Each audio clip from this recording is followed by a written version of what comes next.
Fala pessoal, tudo bem com vocês? A Copa já tá rolando, a Copa tá a pleno vapor e a gente tem novidade aqui no canal. Por quê? Porque o Brasil vai estrear nesse sábado e eu tô trazendo um conteúdo totalmente diferenciado para vocês sobre o nosso adversário.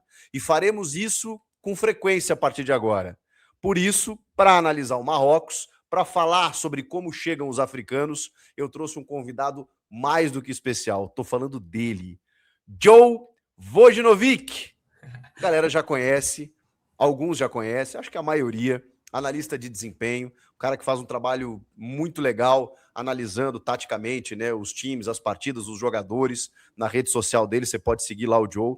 E a partir de hoje ele estará aqui no canal Chico Garcia, para a gente poder destrinchar sobre os adversários do Brasil e também vou poder contar com ele nas nossas lives após os jogos da seleção brasileira. Então, vem com a gente, porque o Joe tá com a gente. Fala, Joe! Fala, Chico, muito obrigado. É uma honra estar aqui contigo. É uma parceria antiga, né? A gente já conversou Verdade. tantas vezes e agora a gente fazendo um projeto para a Copa, né? Como você mesmo falou, hoje a gente vai ver como joga Marrocos. Amanhã, depois do jogo, a gente vai poder falar o que aconteceu no jogo, se o que a gente previu aqui aconteceu, mas com certeza é um tipo de conteúdo, né? Para a galera que vê e quando for ver o jogo ali ter uma lembrancinha ou outra, eu acredito que vai agregar muito. Então é uma honra estar aqui, trazendo um pouco do meu trabalho e tenho certeza que vai ter muito sucesso. Que legal, Joe. O Joe vai estar com a gente, então, projetando os adversários do Brasil. Nesse primeiro conteúdo, eu estou mostrando ele para vocês aqui. Eu tenho certeza que muitos já conhecem. Podem comentar aí, né, se vocês já conhecem o Joe. E também vai estar com a gente depois dos jogos aí. Então, terminou o jogo do Brasil, pode colar no canal aqui que eu e o Joe vamos estar batendo um papo bacana aí sobre o que aconteceu na partida. Então, Joe, vamos trabalhar? Bora, vamos que vamos. A mesinha já está aí no ar, a galera vendo. É sempre importante, Chico, lembrar para os nossos inscritos, né, que a gente não pode usar as imagens, então a gente vai ter que recorrer a isso. Então acredito que vai ficar muito didático, vai ficar muito dinâmico. Aqui a gente já tem as duas prováveis escalações, né? Marrocos com uma linha de 4 jogando num 4-2-3-1. Ali já tinha um certo spoiler, né? Porque eu queria começar falando exatamente da parte da fase ofensiva, né, da seleção marroquina. Para isso, vou colocar uma bolinha aqui. E é fundamental, ô Chico. Claro que a galera toda já conhece, né? O Hakimi, vê que o Hakimi é um dos principais jogadores da seleção marroquina. Tem o Brahim Dias também, né? Real Madrid, dispensa comentários. Mas também queria falar um pouco da disposição do Brasil, né? O Brasil que todo mundo fala, o 4-2-4. O Brasil é uma seleção que pressiona bastante desde que o Ancelotti chegou, né? E essas pressões geraram bons resultados. Os gols contra Panamá, os gols contra Egito vieram de boas pressões, mas a seleção marroquina vai ser, junto à França, né, que a França conseguiu ter muito sucesso contra a pressão brasileira. A seleção marroquina também vai ser uma seleção que vai se propor a jogar, vai propor a construir curto, e acredito que possa ou nos trazer problemas em relação a isso, mas também, caso a gente roube uma bola, que é um dos grandes problemas de Marrocos, né, a gente já está muito perto do gol. Então, Chico, para começar, eu já queria falar ali um pouco da saída de bola deles, né? Que tem nesse jogador, o camisa 24 deles, o volante, talvez o jogador mais importante para fazer essa saída de bola acontecer. Então é comum a gente ver o goleiro Bono, né, jogando com os pés, tentando. Ele não é aquele goleiro adepto no nível do Ederson, mas é um goleiro que consegue fazer uma construçãozinha curta. E esse jogador, acredito que vai ser muito vigiado pelo Bruno, né? Então o Brasil geralmente ele encaixa individualmente aqui. Então, provavelmente a gente terá alguns encaixes dessa maneira, né? E é aquilo, Chico. Se eles saem muito rápido. Então, por exemplo, o Bruno subiu, o Casemiro saltou aqui, o Marquinhos não acompanhou o camisa 8 deles. Eles acharam esse jogador, provavelmente eles vão bater lá no gol. Mas, Chicão, se a gente rouba essa bola aqui perto do gol, como a gente roubou nos outros jogos, pode ter certeza que é um problema que a gente pode levar eles. Então, já queria falar um pouco, né, dessa primeira fase de construção deles, que é um time que se propõe a sair, se propõe a jogar, e o Brasil, como eu falei, né, precisa tomar cuidado, mas também pode saber que uma pressão bem encaixada pode gerar grandes resultados. Como você bem lembrou, a gente conseguiu fazer gols dessa maneira nos últimos jogos, né? A pressão funcionou, mas eu tô preocupado, né? Acho que a nossa linha defensiva ainda é uma preocupação, especialmente pelos laterais, que são experientes, mas já estão mais veteranos, né, em relação à última Copa. E aí, no que você está desenhando aí, o risco né, se eles quebrarem essa linha, essa pressão que a gente fizer, a gente está um pouco mais exposto, né? A gente tem 2 zagueiros rápidos, mas se pelos lados do campo eles tiverem espaço com os nossos laterais um pouco mais lentos, né, digamos assim, a gente pode ter dificuldades. Perfeito, Chico. E isso já é um ponto que eu queria trazer muito, enquanto o Brasil já estiver um pouco na fase defensiva, a gente sabe, né, Chico? Provavelmente o Brasil vai se propor a pressionar ali, né? Mas quase nenhum time e seleção do mundo consegue ficar pressionando 90 minutos, né? Então vai ter um momento que o Brasil vai baixar um pouquinho mais o bloco, o Brasil ele começa a fazer isso, né, mais num 4-4-2. E aí, já que você deu esse spoiler, Chico, da lateral do campo, né, é muito bom a gente falar sobre isso, porque a equipe marroquina joga muito pelos lados, né? E a gente tem 2 lados diferentes. Por quê, Chico? Porque o lateral esquerdo, o Mazzouri, que é o lateral do Manchester United, né, ele geralmente é um cara que fica mais preso. Então ele fica um pouco mais preso junto aos 2 zagueiros, então aquela saída a 3, né, que é mais comum, que muita gente vê, algumas seleções já usaram, né, nesses poucos jogos de Copa do Mundo que ainda aconteceram. Então a gente tem 2 zagueiros, um lateral esquerdo, o ponta esquerdo, ele é aquele jogador que pisa na linha, e aí eu já vou trazer um asterisco, tá? A lesão do Esauli, jogador do Betis, né, um ponta que gosta muito do mano a mano, é um grande problema para a seleção marroquina, porque ele é um jogador que consegue desequilibrar muito através disso. E no lado direito, a gente tem um lado forte, né? Que é um lado que tem 2 dinâmicas. A gente pode ver eles jogando assim, com o Hakimi aberto e o Brahim Dias jogando um pouco mais por dentro, mas também é comum ver eles fazendo isso aqui, algo que o Hakimi já faz no PSG, né? Quando às vezes abre o Doué na direita, o Dembélé, o Hakimi vem um pouquinho mais por dentro, porque é um jogador que ataca muito bem essa última linha, um jogador que tem muita força, né, Chico? Então, diante disso, eu já queria até trazer para você, Chico, queria saber até a sua opinião, né? Que este jogador aqui, ele vai ser fundamental.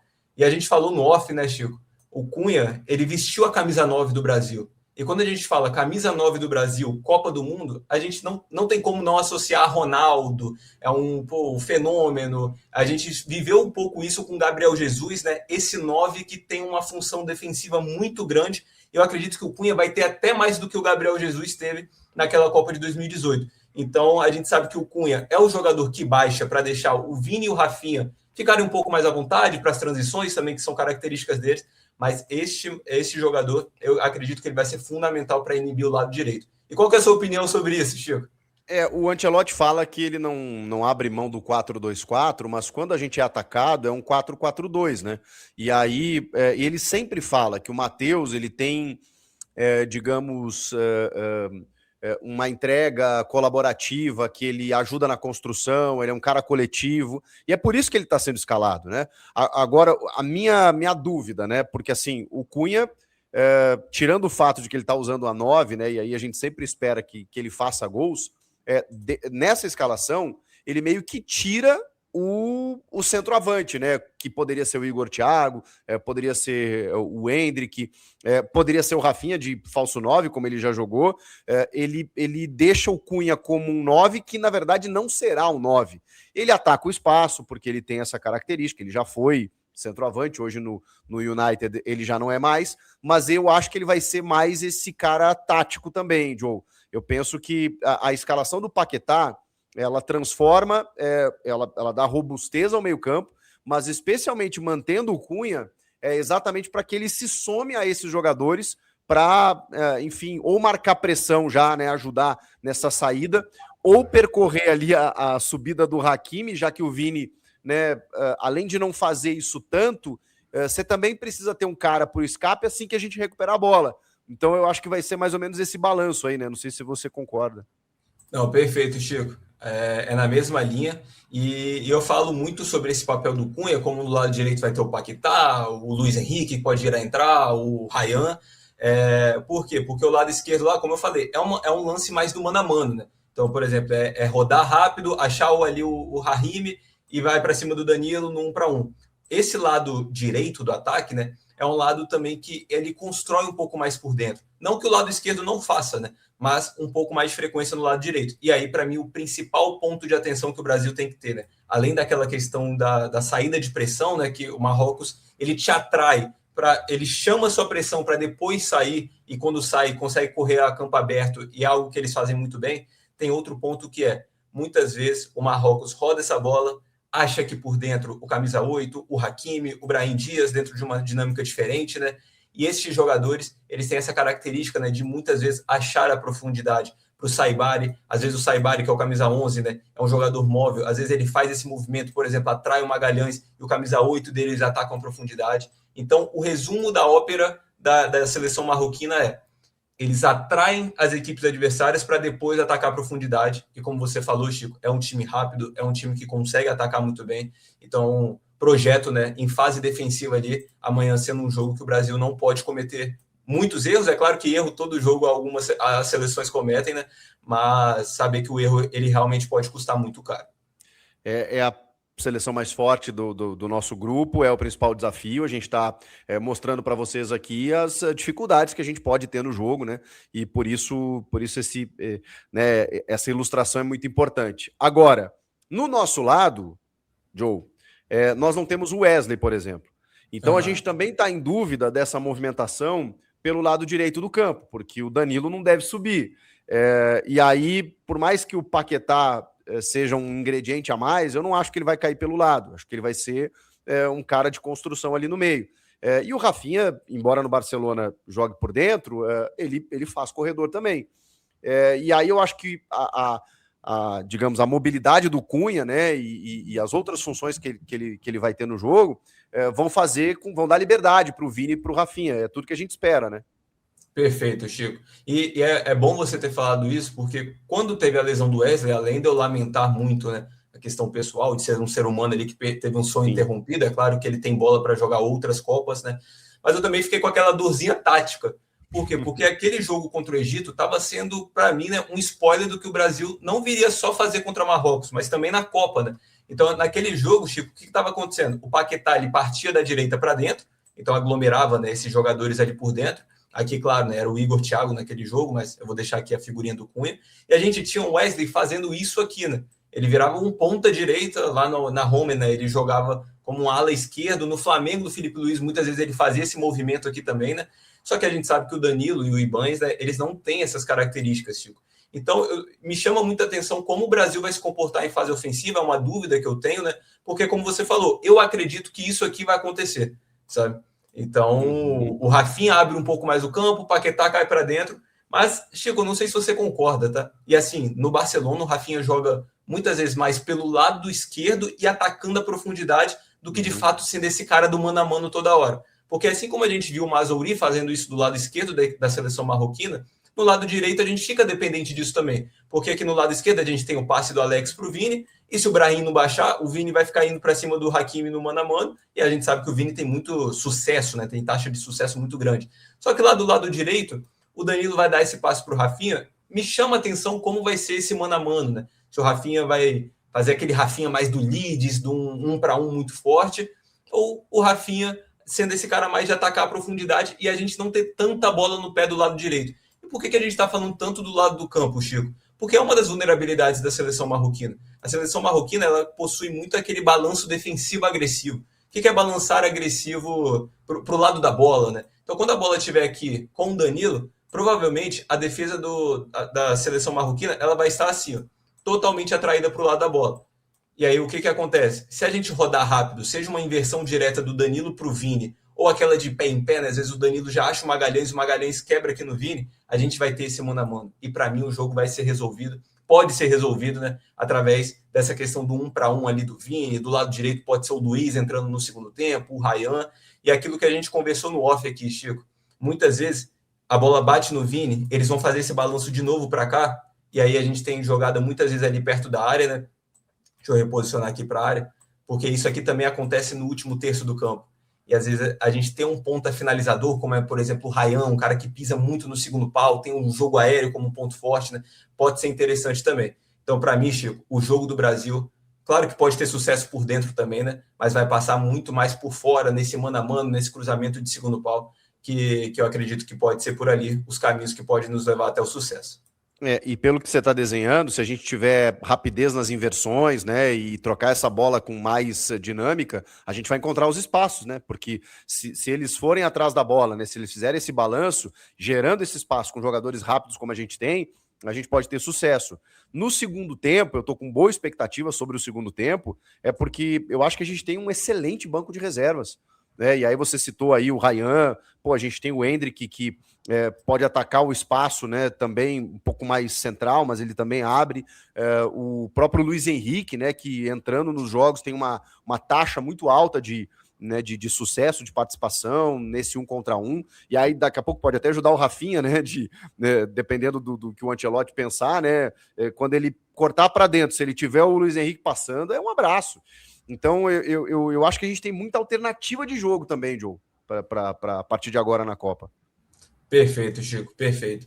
E para a gente finalizar aqui, ô Chico, essa questão, né, do que pode vir a ser o jogo, eu quero trazer um ponto bem específico, tá? Não sei se vocês viram hoje, né, a galera que está assistindo o vídeo, o Brasil hoje ele treinou, né, com uma tecnologia usada na NFL. Então é uma pulseira que você tem uma colinha das jogadas ali, né? Então na NFL o que acontece? Ao invés do treinador falar, é aquela bola para lá, não sei o quê, ele fala, faz a jogada 4. O quarterback, né, ele olha aqui o pulso, ele sabe o que vai acontecer na jogada 4, cada um sabe para onde tem que correr. O Brasil hoje ele fez esse trabalho, né, em relação a bolas paradas. Então, o Magalhães e o Marquinhos, né, eles usaram essa pulseira, e a gente sabe, quem viu República Tcheca e Coreia, né, mesmo que a República Tcheca tenha perdido, o que construiu ali através de bolas paradas, hoje a Bósnia fez um gol em Canadá através de bola parada, e a gente sabe que bola parada, né, vem resolvendo, sempre resolveu, mas agora com uma frequência muito grande. E aí eu queria chamar a atenção especificamente para o segundo pau da seleção marroquina. Aqui é difícil, né, pela dimensão do campo, a gente projetar certinho aqui, né, como eles defendem a bola parada através das dinâmicas, mas a galera o público aqui vai conseguir entender. Muitas vezes, quando o cruzamento é, por exemplo, desse lado, né, provavelmente a gente terá o Bruno ou o Vinícius, ou até próprio Rafinha, né, nessa bola parada aqui. Então, deixa eu colocar o Bruno sendo esse cobrador. Eu acredito muito que o Marquinhos vai atacar um pouco mais essa região do primeiro e do pênalti, e a gente pode ter o Magalhães no meio segundo, sabe? O meio segundo, a gente no futebol fala que é aquela região entre o segundo pau e o pênalti aqui, né? Então é um meio segundo pau ali. Boa. Eu acredito que pode ser por ali o sucesso. Por quê? Porque a marcação da seleção marroquina ela é zonal. E geralmente, se eles defenderem da forma como eles defendem, né, que é o padrão deles, geralmente os jogadores mais baixos estão no segundo poste. Eles acabam sofrendo por ali. Então, Chico, a gente sabe que a bola parada, o Magalhães, acho que sabe isso mais do que todo mundo, né? O Arsenal é quase um pioneiro, né, dessa questão de contratar um treinador específico para bolas paradas, como é o Nicolas Jover. Eu acredito que, quem sabe, né, amanhã numa bola parada, a gente possa não só abrir o placar, mas como vencer esse jogo. Pô, que legal, que legal. Acho que deu para ter um panorama geral aí das virtudes, das fragilidades do Marrocos, das possibilidades do jogo. E agora fica a expectativa, né, pela estreia da seleção brasileira. Bom, Joe, queria te agradecer, foi um papo rápido, assim, muito legal, mas só para apresentar aí as facetas, né, da seleção marroquina, nosso primeiro adversário, e apresentar, para quem ainda não conhece, o Joe Vojinovic, mas o Joe, né, a galera conhece como Joe, nosso parceiro aí, analista de desempenho, que vai trazer esse molho aqui para as nossas lives, depois dos Jogos do Brasil, e também projetando os adversários da seleção brasileira. Joe, encontro marcado, depois da estreia brasileira, aqui no canal, para a gente poder falar muito a respeito desse jogo, e estamos vidrados na Copa do Mundo, né, que é gostoso demais. Então, seja bem-vindo mais uma vez. Chico, muito obrigado, foi uma honra, que papo bom, que papo legal, bem dinâmico, acredito que a galera tenha conseguido acompanhar tudo certinho. E como eu falei, né? Agora vamos ver. Não adianta nada aqui essa aula, vamos ver amanhã. Pô, tomara que tenha um golzinho aí da gente roubando uma bola. A galera às vezes fala, nossa, gol dado, pô, que deem muitos pra gente.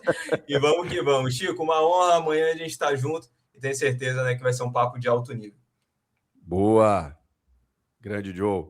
Encontro marcado, rapaziada, comigo, com o Joe, com você. Depois do Jogo do Brasil, cola no canal. A gente vai fazer aquela live que você já está acostumado, mas com a presença do Joe aí para a gente poder analisar a estreia da seleção brasileira, os jogos da seleção brasileira, a maneira como o Carlo Ancelotti vai colocar o time em campo, as substituições, o desenho tático do jogo, de uma forma simples, para que você também entenda aí do outro lado. Fechou? Obrigado pela moral de sempre que vocês me dão. Te inscreve no canal para não perder nada, deixa o like também no vídeo se você gostou e deixa teu comentário aí, qualquer sugestão é válida, a gente está sempre de olho. Fechou? Até mais, até depois do Jogo do Brasil. Tchau.